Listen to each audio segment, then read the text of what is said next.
This afternoon we're in something a little bit special. It's an early JK, very nice JK. And listen to this.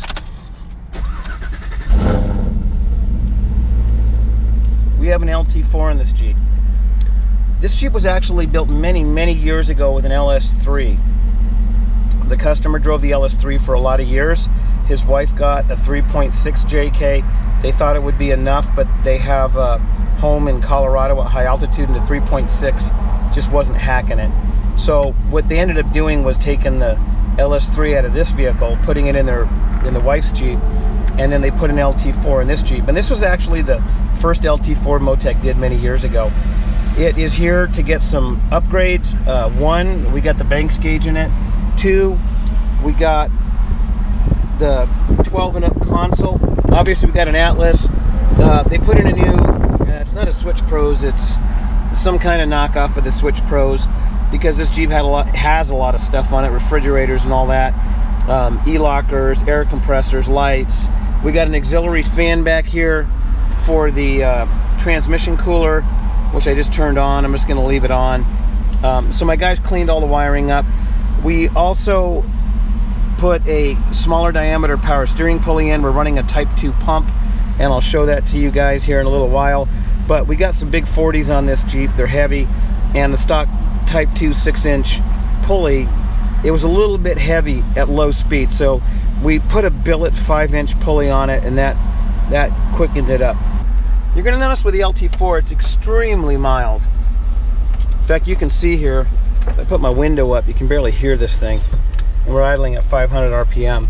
But don't let that fool you. This engine is well over 600 horsepower, but it's as mild as can be. Now you are going to hear a little bit of blower whine. You can probably hear it there. Just touching the throttle and this thing wants to go. The LT4 builds, while not super complex, definitely require more effort than an LS or an LT build. And they're pretty similar to the old LSA and the LS9. We have to run an intercooler, and that's really important. We found that when the intercooler pumps weren't turning on, because a lot of guys don't use the computer controlled intercooler pumps. They don't integrate it into the harness, whatever. So if the pump doesn't run, what you're going to see, if you look right there at IAT2, that is our air intake temp, but that's not at the intake 2. That's after the blower. These blowing LTs have multiple sensors for intake. They have, or temperature. They have obviously the ambient temp sensor. They have a inlet temperature. I think that's IAT1, and that's before the blower. Then of course they have an intake temp sensor after the blower, because when you compress air, it gets hot, and you probably don't realize how hot it can get. Without an intercooler pump and an intercooler, we're seeing those temps rise at 200, 220, 240, 260, and they just keep going up. So you got to make sure that that intercooler and that intercooler pump is working properly. Otherwise you're going to start, well, first you're going to start detonating. We've seen spark plugs blow up, and then of course the next thing is going to be a piston or a valve or whatever else. So make sure you run that intercooler pump. You can see our trans temp here is running about 100. It's going to go up to about 140, but with that rear cooler running, at least in the winter, we haven't really seen it go above 130, 140. Up in the mountains of Colorado, it's going to be challenging with 40-inch tires, and I think that he's got multiple coolers on this. We've got the rail cooler and the rear fan-mounted cooler. The LT4 is really a dream to drive. It's just like an LT1 with all the bottom end power and torque with 200 more horsepower. The LT4 has so much power, and it's everywhere. It's off the line, it's on the highway. And one of the things I noticed is if you're cruising down the highway and you're going up a grade, a slight grade, where a normally aspirated engine might downshift, the supercharger will just kick in. You'll feel it go from normally aspirated to boost, just a slight amount of boost. And I've actually noticed that can improve the mileage or the economy. Now, don't fool yourself. These things aren't going to get good gas mileage. I mean, you got 660 horsepower with 40-inch tires, 1,000 pounds of wheels and tires in a 7,000-pound Jeep, especially you run it at high altitude. And that's one of the reasons this customer went with the LT4, because he has property up in, I believe it's Durango, and he's running at the 810 12,000 foot altitude levels. So when you get up to that altitude, you start losing performance with a normally aspirated engine. That's why airplanes like to be turbocharged or supercharged. As a general rule, you lose 3% for every 1,000 feet increase in altitude. So at 10,000 feet, you're losing 30% of your horsepower. So in an LS3, you're losing 130 horsepower just by being up there. So now instead of being 430 horsepower, you got 300 horsepower. And you can imagine with a 200 horsepower engine, it's like having a rubber band going up some of them hills. But the good news is with this supercharger, I do believe this engine's running about 9 pounds of boost. The other supercharged vehicle in this video is running an overdrive pulley. He's running more horsepower. They're running an overdrive pulley and maybe a custom tune. I'm not sure. The customer actually pimped it out. But this one's pretty much stock, and we're running about 9 pounds of boost. And what's incredible about the LT4, to me, is it's 10-to-1 compression.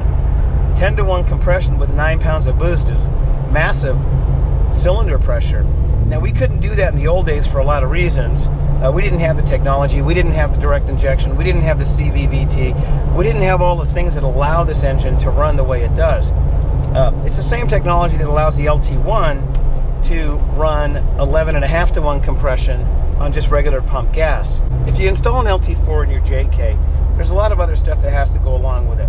Of course, you're going to have to upgrade the drive shafts. Now, we're running a Dana 80 in this with a 1410 rear shaft and a Dana 60 with a 1350 front shaft, and that should pretty much handle it.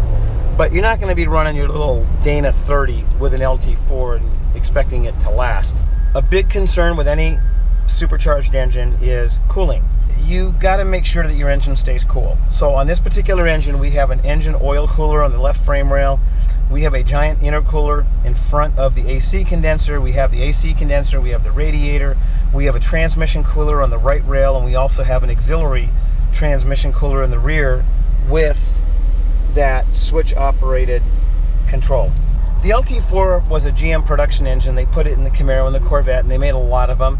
So this engine is not hard to get. In fact, this engine right now is easier to get than an LT1. LT1s are in high demand, and we're getting 2 at a time from GM. I think I got 6 in order right now. But the LT4 pretty much stays in stock, so you're not going to have a problem getting an LT4. The LT4 runs direct injection, 8 fuel injectors, as well as continuous variable valve timing, dual stage oil pump, all the technology that's been put into the LT engines. If you compare it to the LT5, they kind of maxed out the LT4 for a production vehicle, because remember, a production vehicle has to last. It has to go year after year, it has to do cold starts, it has to live in the snow, it has to live in the heat, and the LT4 does that. The LT5, in order to get more performance out of the LT4, we're pushing 700 plus horsepower. I know some of the aftermarket companies are getting well over 700 horsepower with this engine, but you got to make sure you got fuel. And remember, we got a direct injector in this. So the direct injectors can only deliver so much fuel or be controlled for so much fuel. And they do have a dual pulse mode to put more fuel out. But to be safe with the LT5, GM added an extra 8 set of port injectors on the LT5, giving it another level of complexity, and it also added another fuel injection control unit. So we got an extra module on the LT5, and the LT5 is just really a LT4 that's been pimped out so that you have enough fuel supply to run, from what I understand, up to 1,000 horsepower. As far as the cost goes, you're going to be pushing 50 grand on an LT4 now. It's unfortunate that we were doing them for 40 grand a couple of years ago, but the cost of the components and the supply chain and all the other stuff that's going on, that's where we're at. And that does add up favorably against the competition like the Hellcats and stuff. I think they're going for even more money than that. And you're not getting the technology, you're not getting the direct injection, you're not getting the 10-speed transmission, etc.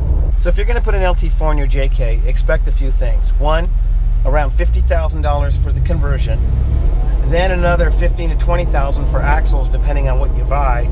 Then you got to make sure you have some good suspension on it. You don't want some rinky-dink suspension. We have found that, like the Metal Cloak Game Changers, they hold up pretty well.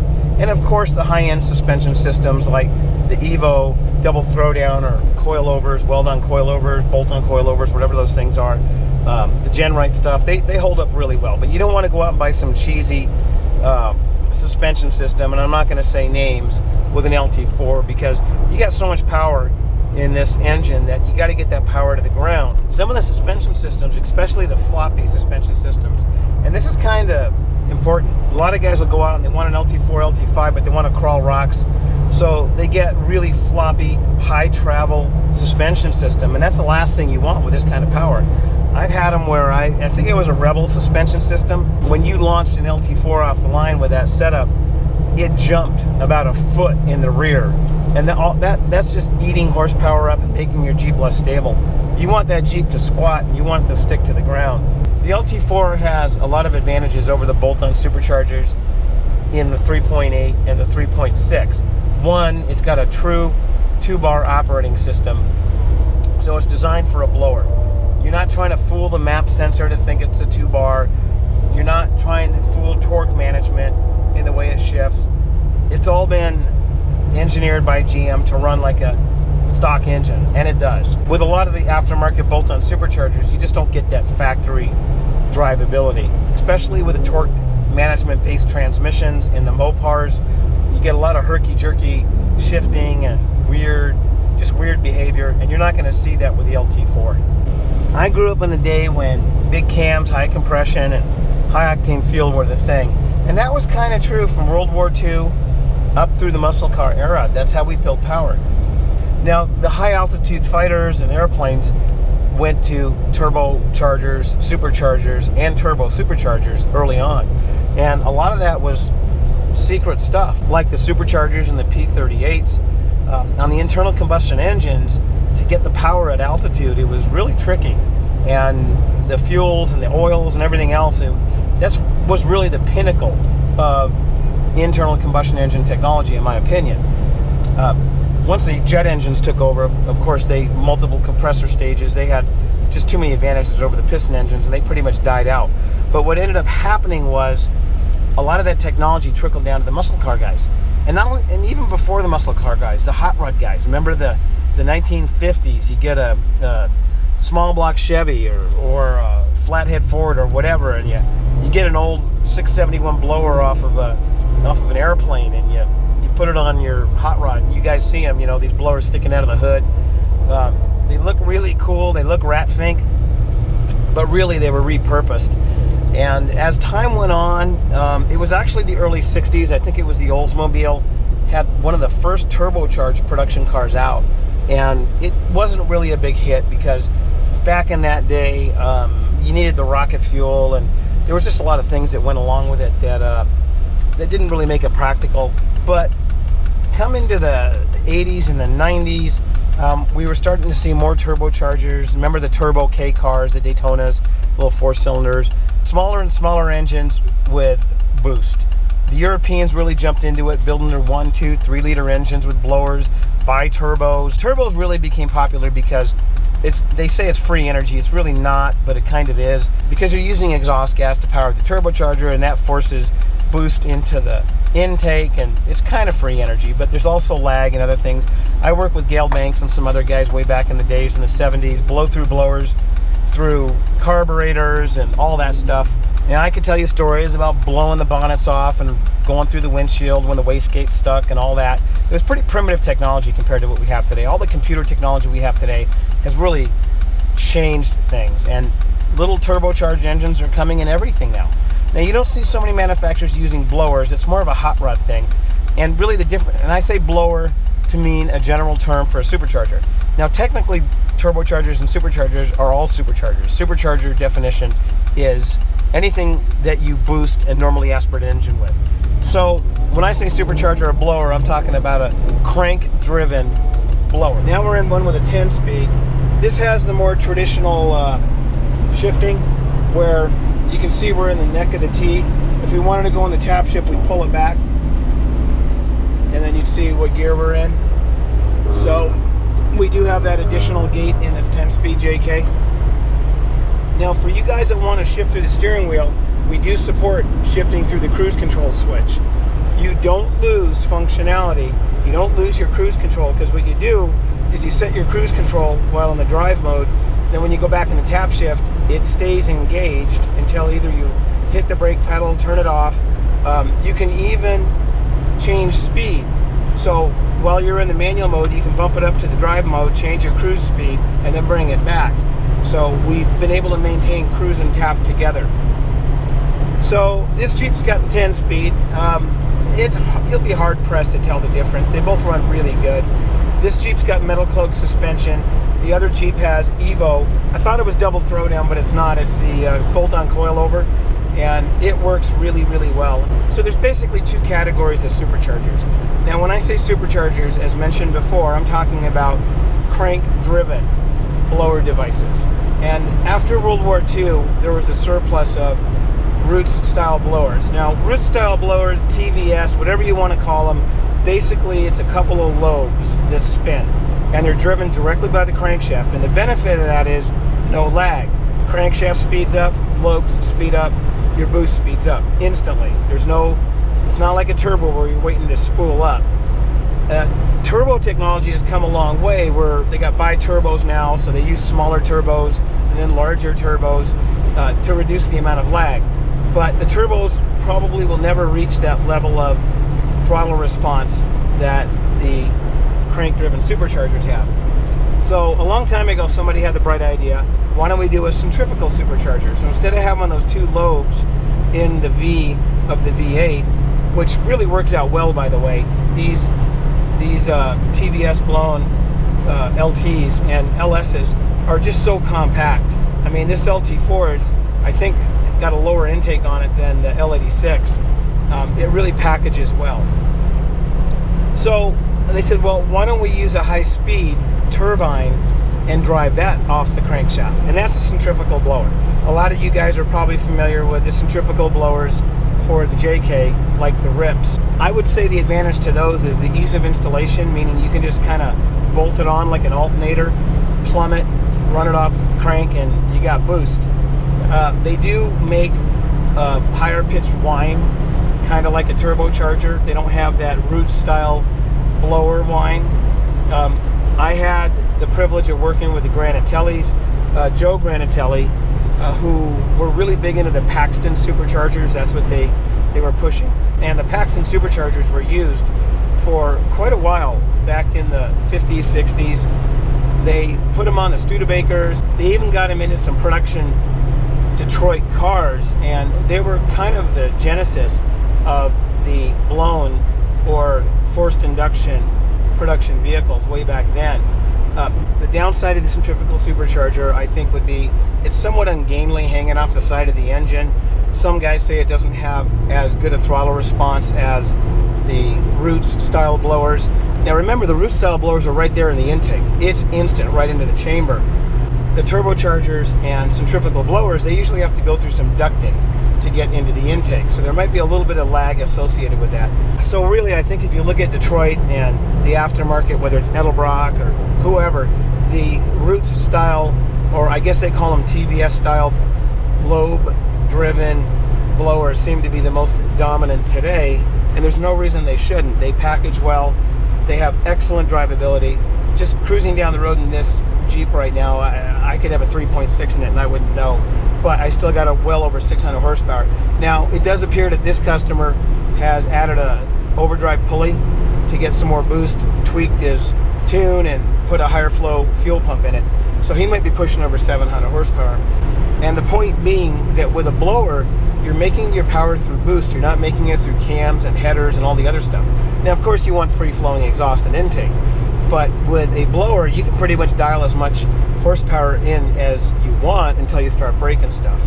Back in World War II, airplanes flew off of manifold pressure at takeoff and at cruise, and by maximizing the manifold pressure for the condition, you could get longer flight times, you could lean the motor out.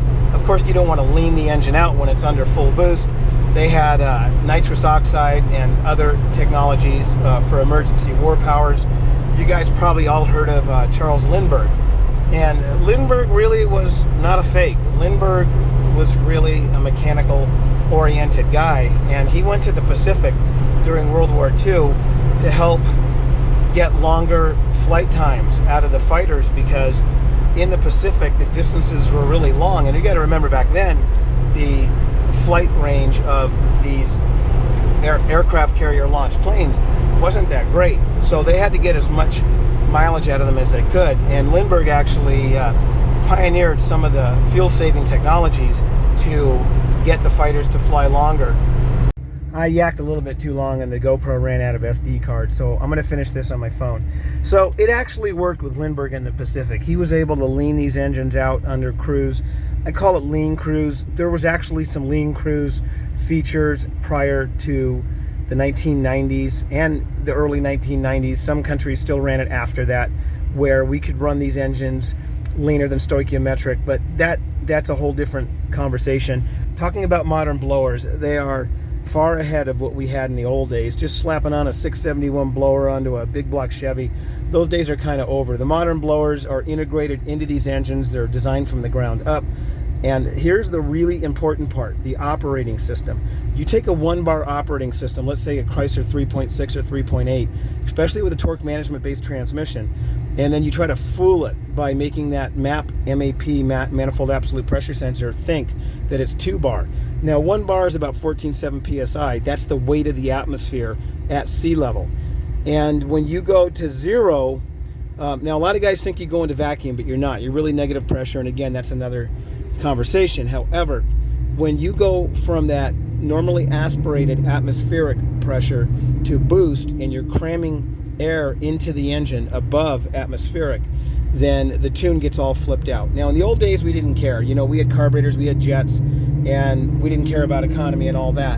But today, with fuel economy and emissions restrictions and everything else, it's super important. And not only that, the drivability just sucks on a 1-bar operating system trying to operate a 2-bar engine. So that's where you're going to run into problems with all these aftermarket bolt-on systems.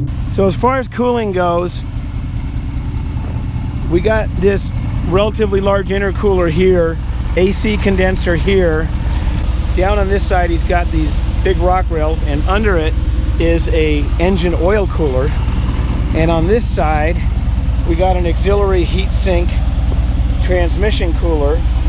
And then back here, I don't know if you can hear it, but there's another transmission cooler back up in there.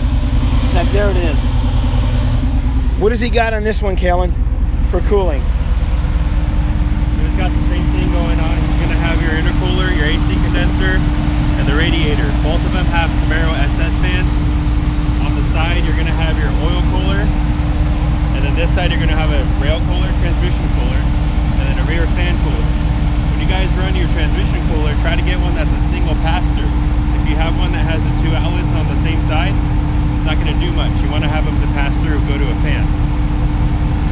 It looks like he's running an overdrive pulley on this for his blower. So he's probably pushing over 10 psi a boost. Is he running a rear transmission cooler on this one? Yes.